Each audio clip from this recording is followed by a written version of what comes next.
good night, ladies and gentlemen. Welcome once again to another edition of the NDP Nighttime. We're coming to you live from the New Democratic Party's headquarters in Kingston. We're coming to you live on social media, live on Facebook, live on YouTube too as well. So we say good night to all our viewers. Once again, I'm your host, Colin Graham. It's a pleasure being here with you.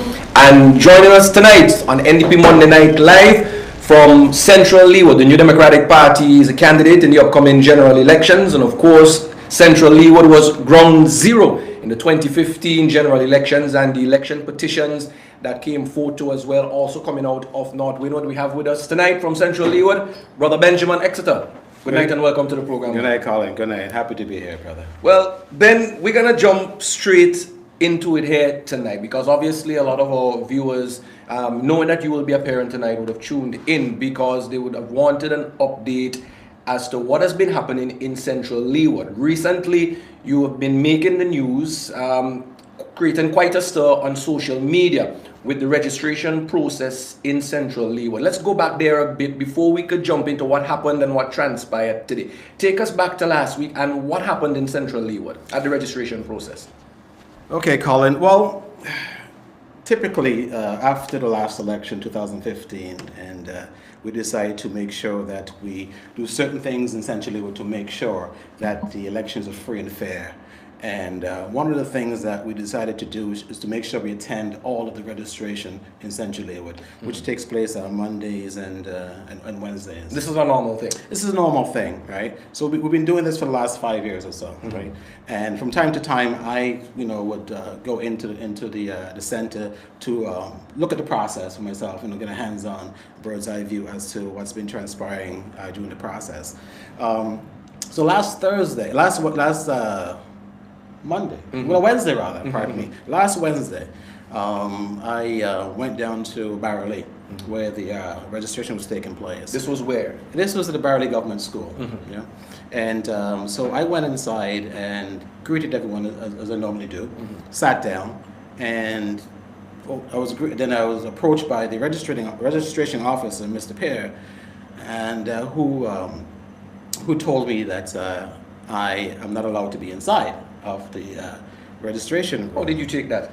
Well, I was rather surprised, given the fact that Mr. Pierre has been a registration officer since 2015, if you remember, and we had a pretty good relationship. I'd go to registration, we'd chit chat, when it was a low period. I was rather surprised when he turned to me and said, Mr. Exeter, you're not allowed to be in the room. And I simply asked him, why can't I be here? Which rule of law prevents me from being here? He didn't answer, didn't comply. So he proceeded to make 2 telephone calls. I don't know who he called, but what was his mannerism, his facial expression, his demeanor like during all of this? Well, if you look at the video which I posted, he was pretty antsy. It was pretty jittery, and did he seem uncomfortable? Very uncomfortable and sweating buckets. Right? This is no joke. And so he proceeded to make 2 calls. And then he received a call subsequently later. And he said to me, that's it, we're stopping the process.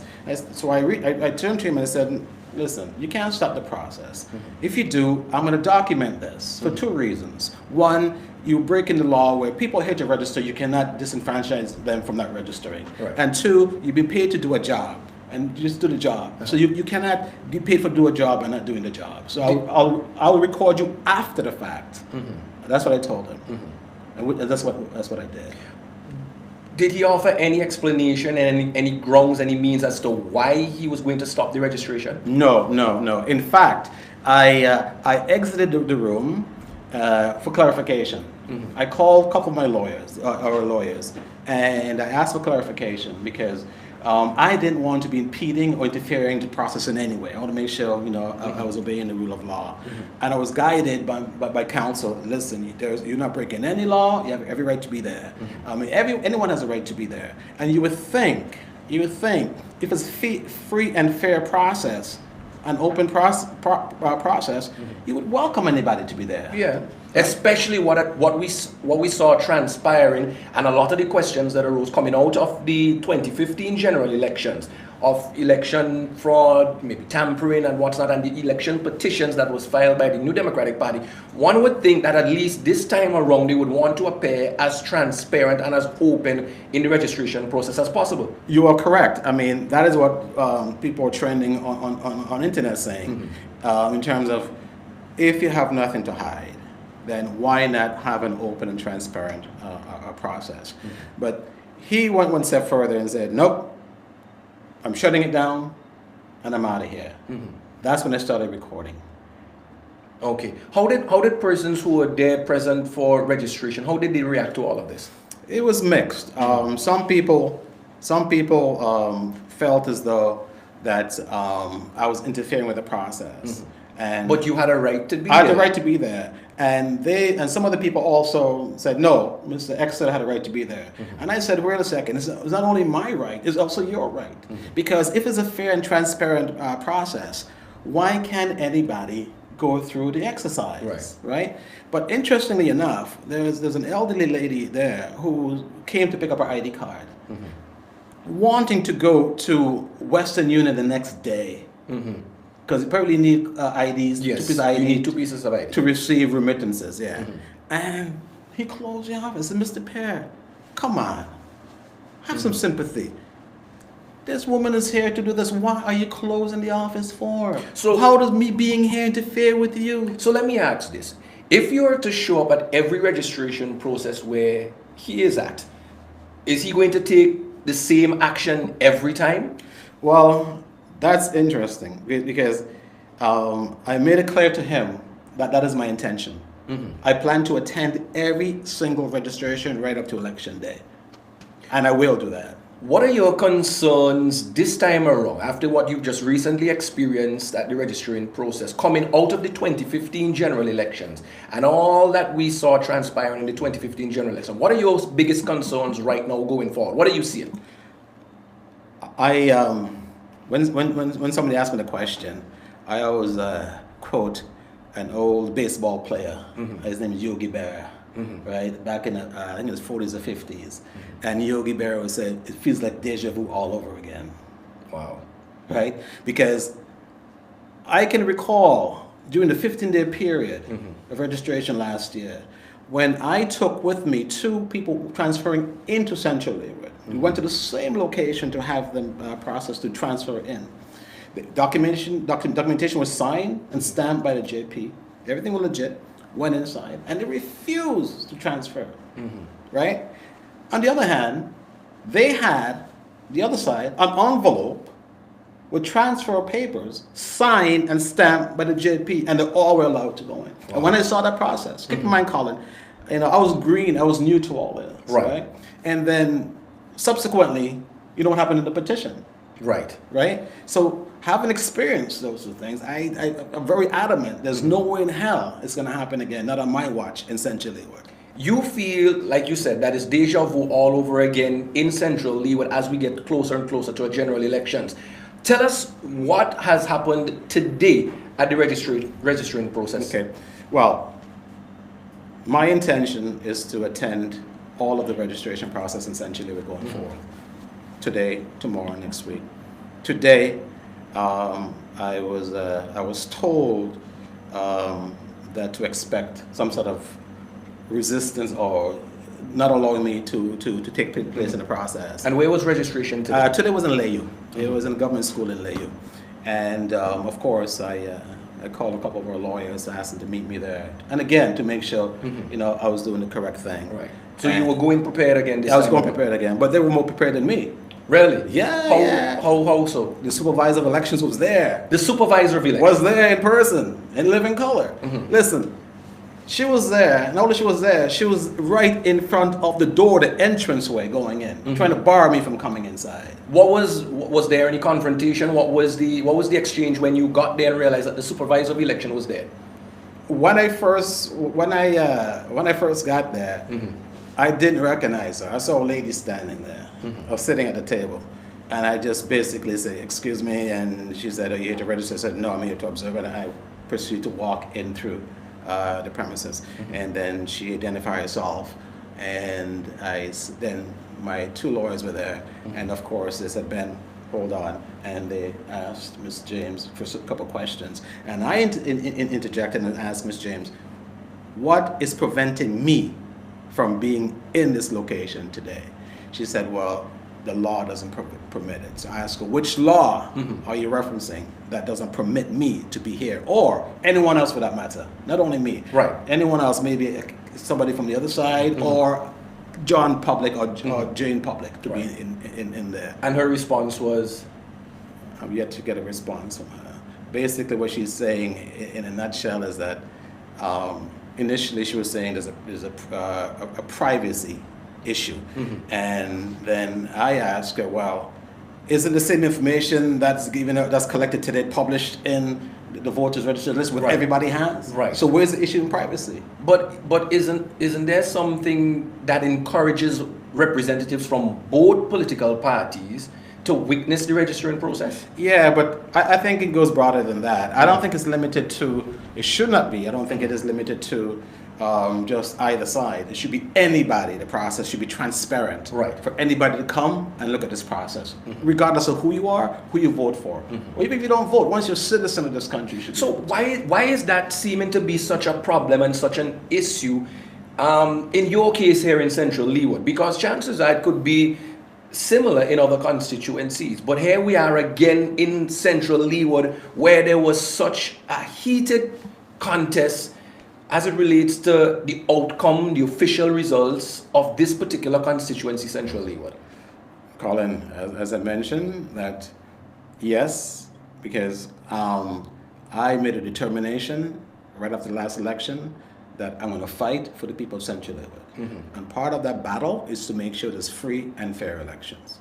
Listen, we have a system now that we're going through, where we are going through the list. We have a process that we're going through, and there's certain identifiers that we're looking for as we go through the list, right? And it came across to us in one of the polling stations that there's somebody there who is on the list and registered twice with two separate ID numbers. Wow. They're on the list, right? So these are things that we're looking for.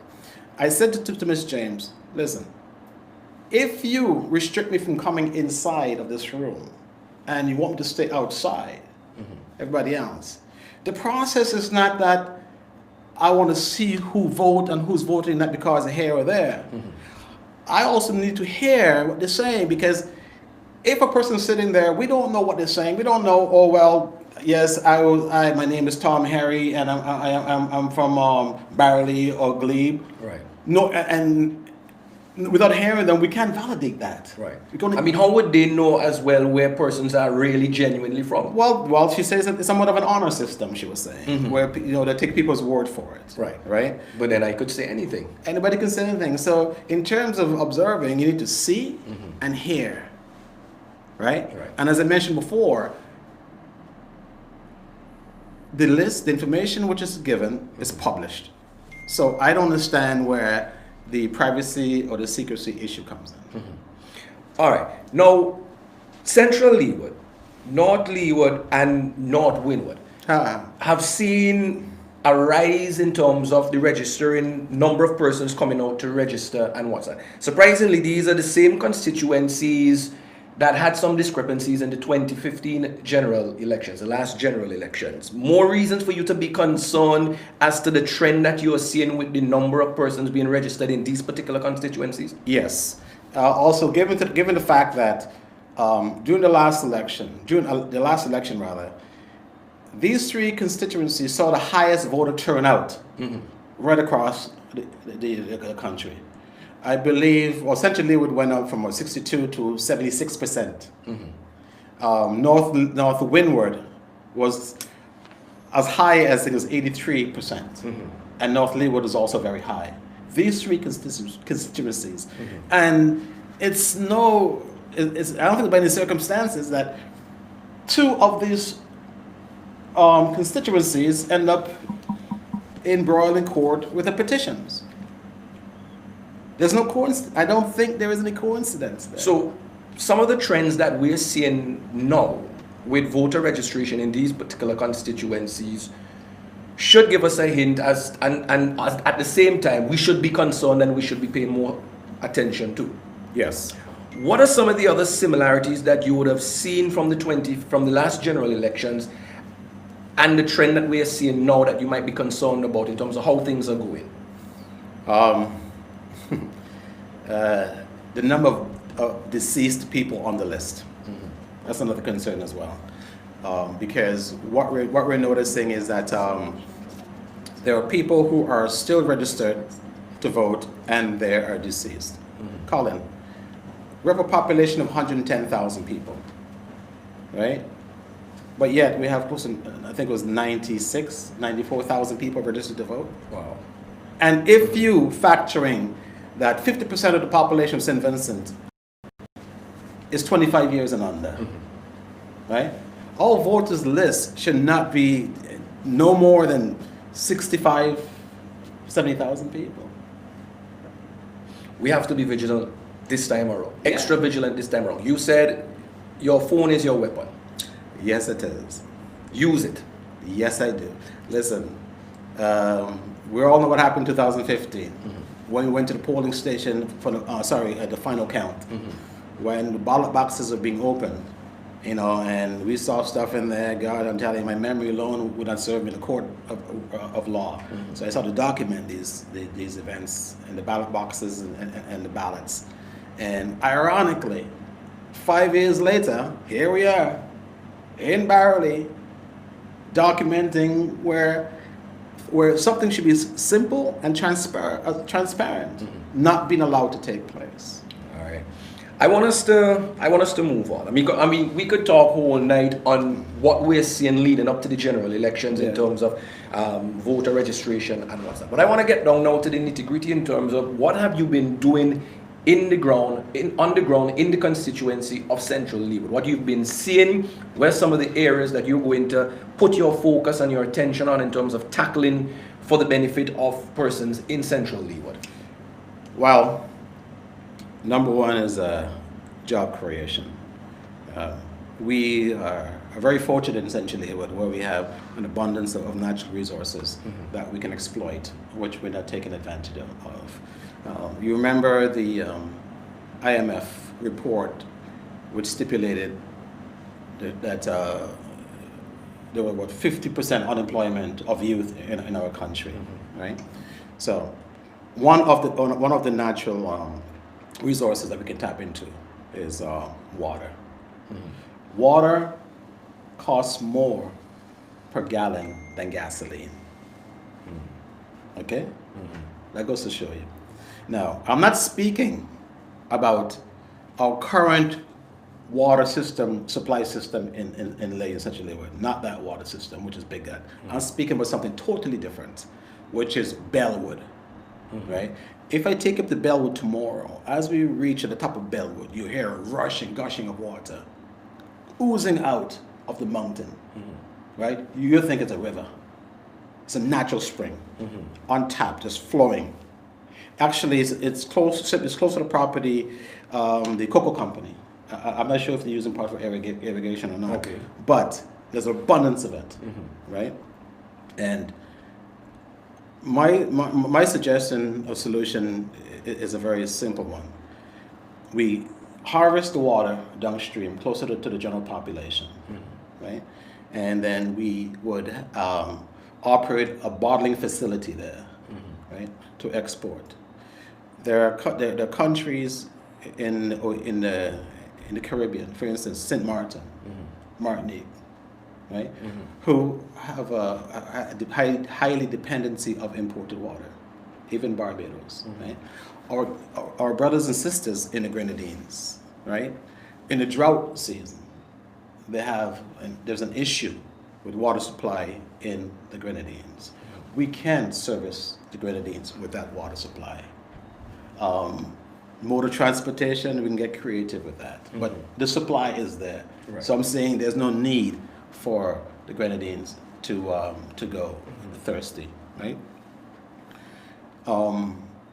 Another pet peeve of mine, I know you're going to say, Colin, Ben, I heard this many times before, but I'll tell you again tonight, right? We are blessed with water, especially our fishing zone, right? Well, yet we're not taking advantage of it. We allow foreign trawlers to come into our waters. Right. Because Leyu is a fishing village. Barley, Barley. Leyu, Curtin, Kittels, Clare Valley, all the way up to Chateaubelair, right? But our fisher folk still fish in the same method of Jesus Christ of Nazareth. Two boats in the same, right? Our neighbors to the south, Grenada, have over 38 trawlers, longline trawlers, who service our waters right here, who catches the prize fish that we have in our water. But yet, our fishermen, right, only catches the bait for these trawlers. Now, something has to be wrong with that picture. We catch the bait, sell it to the trawlers, and they come in our waters and catch the prize catch, right? And here how these guys operate. Oh, by the way, Grenada exported over $50 million US worth of fish last year. That's what they exported, right? Here's how they operate. Most of the trawlers are owned by an individual, right? Something the captain or not the captain. And they employ a crew of 4 plus a captain, right? So when there's a catch, let's say, they had a good catch. They catch $10,000 worth of fish, right? 10% of the catch goes towards replenishing the vessel, tackle, line, to service, right? Bait, whatever, right? And the remainder, 50% goes to the owner, right? And the balance is divvied up between the crew and the captain.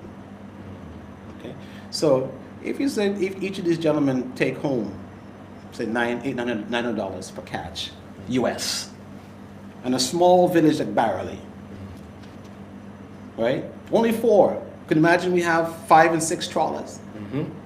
The spin-off that can do to a small micro economy. That's what I'm speaking of. Right. And you may ask the question, so man, that's a pretty lofty idea. How do you plan on financing it? Well, the NDP, we have a solution for that. We'll reintroduce the development bank. The development bank is geared to development of a nation. Unlike the commercial bank, it's profit driven, right? So those who are interested in fishing are able to now obtain financing at a lower interest rate, right?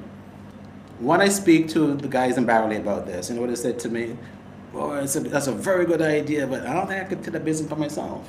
I said, well, band together, cooperate. So you're now talking, again, likely reintroducing fishermen's corporations. Correct. Throughout the constituency. Correct.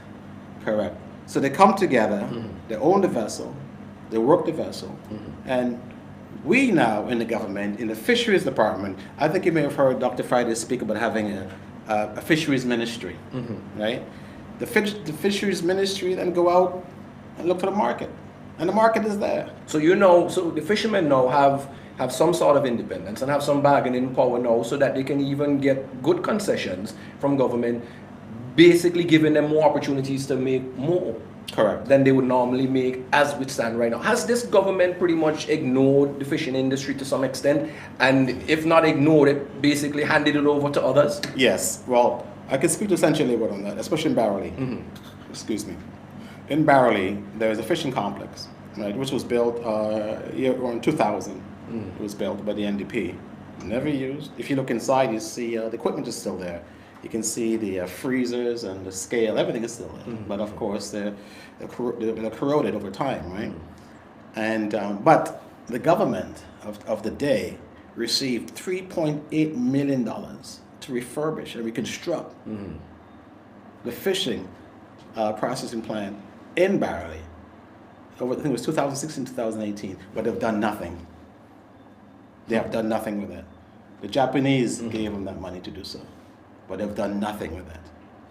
Let's talk a bit about the young people. You're an IT man, and we've seen so much problems arising out of our education system, and being able to really link technology with our education system, and not just with education, but on our health care, on a community level, creating opportunities for our young people and what's not. How do you see, and where would you like to see us move forward as it relates to IT and technology in moving not just the constituency of Central Leeward forward, but the country on a whole forward? Okay, well, let me answer Central Leeward first. Bias there.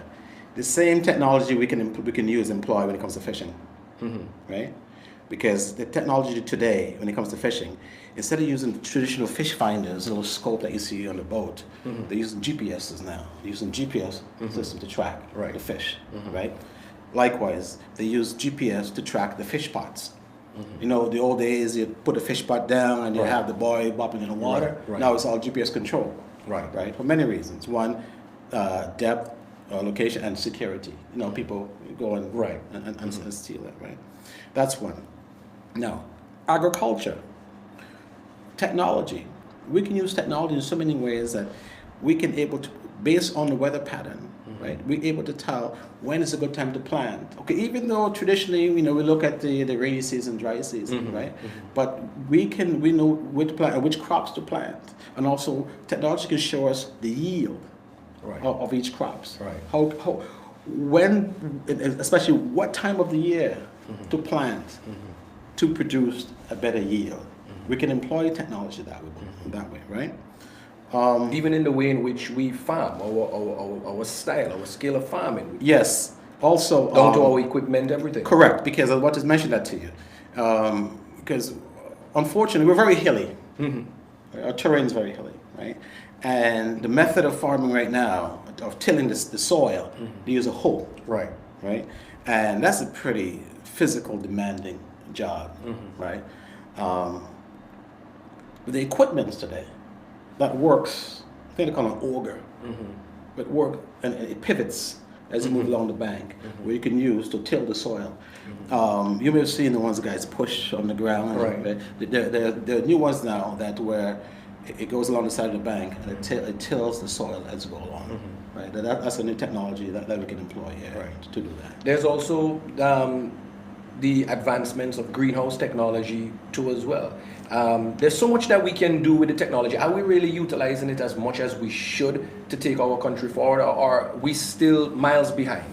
I remember when I was in China, we went to China, I think it was 2018, and they took us on a tour of a greenhouse area. And Colin, this thing was at least 2 or 3 football fields long. Right? This is in China, and we're there in the winter, right? You know what they're growing in the greenhouse? Bananas. In China. Sugar apple. All tropical fruits were grown right there in China in the greenhouses. So why can't we do reverse engineering? The produce which we are importing, we should be able to grow them in greenhouses right here in Central. Yeah. Right? And that's a perfect way of basically diversifying our whole agricultural sector. Of course. I don't know if you ever noticed this, but you notice that things in St. Vincent will just grow after 2 days of rain? I've experienced that, because where I'm living in Lay in the Hills, tend to be dry and look on the other side, right? And whenever it rains, it starts to flourish. So I'm saying to myself, no, there's a rainy season. Why can't we harvest the rain high in the mountain and use gravity-fed technology to bring the water down to the farms in the dry season? We have big storage tanks. Just keep them up there and catch the water as catchment, catch the water now. And in the dry season, we use the technology, the gravity-fed, bring them down to the farms. Now, which means we can plant this about all year. So we have to start thinking outside the box. Yes. All right. What would you like to see? What would warm your heart the most in terms of what would you like to see in Central Leeward? When it comes to technology? Whether it's technology, infrastructure, programs to help the young people. Two things. One, I would like to see all of the playing fields in Central Leeward with lights, right? Central Leeward, you may or may not know, produce a high amount of professional football players, yeah, and starting from Marcus Young, up, moving to today, Olex Anderson, right? And if you look at the national team over the years, that a good majority of the players are from Central League, right? What's amazing is these guys perform so well under limited conditions. I say limited because when these guys finish work, they rush home, do what they have to do quickly, rush to the park. Most often, they do not play for 90 minutes. They play for maybe 60 minutes. Right. But yet, with that limited time, they perform at a very high level. So you could imagine if they had the ability to play longer by us installing lights with solar lights and LED bulbs. Technology goes a long way. Cost is very low, right? Illumination is very high. There's a one-time fixed cost for that, which could be amortized over maybe 5 or 6 years without paying those heavy bill-like bills and being burdened, or we will now contribute to lessen our carbon footprint in terms of emissions, because right now our electricity, a lot of it, even though we have some renewable, is coal generation, not coal, diesel generation, pardon me. All right. And the second thing that would delight me to see is the fact that something, again, I've been preaching about for a very, very long time. And people said to me, Ben, why give these guys your ideas? And, they're trying to implement it. And they're trying now. This is my laptop idea, tablet idea per child. Yeah, they're trying now, Colin, so you have to let me speak about this, right? Now, the laptop idea, where my idea was to make sure each child or each student receive a tablet.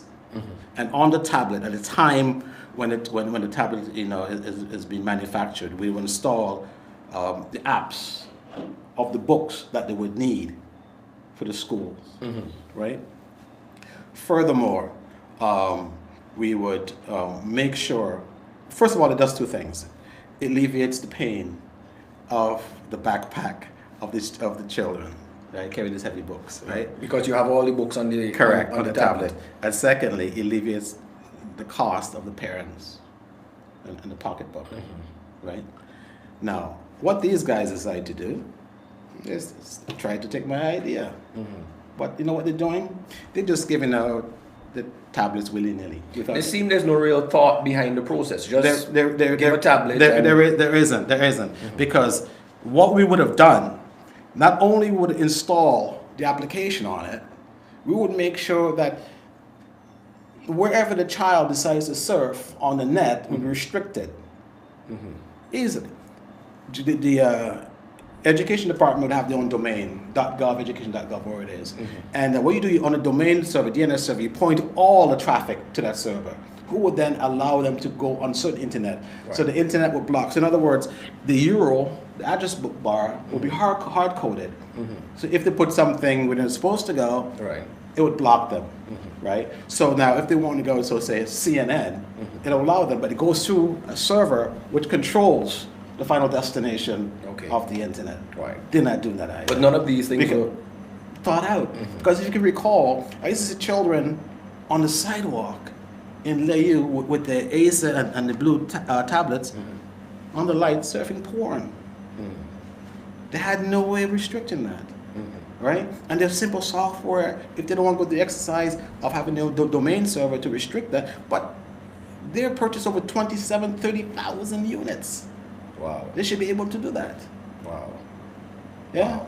So clearly, there wasn't any real thought and vision behind giving these laptops and being able to have them properly managed and be used in a way effectively to do their schoolwork and necessary. So obviously, a new Democratic Party would implement it and make sure that it is properly put in place. We've heard time and time again the availability of Wi-Fi. A lot of these students are home. Many of these homes, they don't have the Wi-Fi. They don't have the access to the Wi-Fi. They have to be burning up on their data. We've heard time and time again making the internet and the Wi-Fi easy accessible for all persons in the community so that they can do this work? How is the New Democratic Party going to do this? Well, I'll tell you how, because I was just engaged by a small island, one of the small islands up north, to give them to turn the entire island into one hotspot. In other words, make internet available for everybody right across the country, right? And it's a very... It sounds ambitious. It's not that difficult, Colin. No, but in order to start, you need a good backbone. You need a good internet coming into the country. Number one. And for those of you who stream all the time, you know the difficulties you have with buffering, right, and latency, right? You know, when it slows down and it freezes. It even happens when you speak on your WhatsApp. That's a perfect example of it. The pipe is too small. The bandwidth is too small. There's a lot of traffic on it. Right. It's like a Coke bottle. Right. If the small end is where the traffic goes out, so on the back end everything goes in at one time and it reaches at the bottle's neck. Right. So that causes the latency. It's trying to struggle to go within, and the whole thing slows down. Right. So yes, I would love to see that, and it's very easy to do that. It's very possible to do that. It's as simple as putting repeaters all over St. Vincent. Repeaters or Wi-Fi extenders to extend the range. And what you do, you overlap as you go along. And we have lampposts everywhere. Right. Just affix them on the lamppost using solar to power them. Using solar to power them. So clearly, you guys have this all thought out in terms of how we're going to deliver on the many ideas and the many plans and the many policies for the New Democratic Party going forward to make this country better. There's no idle boast. No, we do. Yeah, we have solid ideas and solid plan to do so. All right. Ben, it was really a pleasure having you here tonight. But before you go, as we're coming down to the end of the program, the priority, no. The focus, no. Where we need to be paying close attention to, no. Especially the registration process. We're getting closer and closer to the election. Where should the focus and the attention be? And what are you ready and prepared to do given the call for general elections in this country? Number one, we have to pay attention to the voters list. We have to scrutinize the list. Excuse me. Number two, we have to make sure that our people are registered to vote. What we need to do, Colin, is to make sure that each adult take 2 new registrants to register to vote. And of course, on election day, you have to come out in your numbers, because you saw how they stole election before, and trust me, they are working on it again to make sure that they remain in office. They will try to steal this election again. That is why you need to comb the list. That is why you need to make sure that you get registered. Make sure the young people in your homes and in your neighborhood are registered to vote. That is paramount. All right. Well, Ben, I would love for us to come and sit and talk again, and I'm sure that you'll be sitting in that chair again as we get closer and closer to the general elections. Final words you want to leave with our viewers? I don't know if there's anything else you want to add personally to them. No, it's really amazing, given the after today as well. Yeah, that today, but also the constraints that the whole world is facing with the pandemic, you know, and I'm just reaching out to Vince. Yes, by the way, Colin and I are practicing distance here, so I'm asking you to do the same thing, because if you haven't heard by now, we are starting to import the virus. Yes, we are. The government is playing Russian roulette with our lives, and we have nothing to say about it. Unfortunately, we've tried and they're not listening to us. So I'm asking you to safeguard yourself. Make sure you wear your mask. Make sure you wash your hands. And of course, practice social distancing. You know, stay away from the nightclubs. We're not ready for that yet. There's plane load coming in from Miami. They're bringing the COVID virus to our home shores. All right. Ben, thank you very much. It was a pleasure having you here on the NDP Monday Night Live. And folks, that brings us to the end of our program tonight. We thank you very much for tuning in and viewing. We encourage you to share this live stream tonight after it has ended. We encourage you to share it on your social media platform. Be an agent of change here in St. Vincent and the Grenadines and help us spread the message of the new hope with the New Democratic Party going forward. Until we meet again, I was your host tonight, Colin Graham. My guest was Ben Exeter, the New Democratic Party's candidate for the upcoming general elections in the keenly contested Central Leeward. And we're keeping our eyes again this time around on Central Leeward, as we should in the many other constituencies across this country. Thank you very much for viewing tonight. God bless you and have a good night.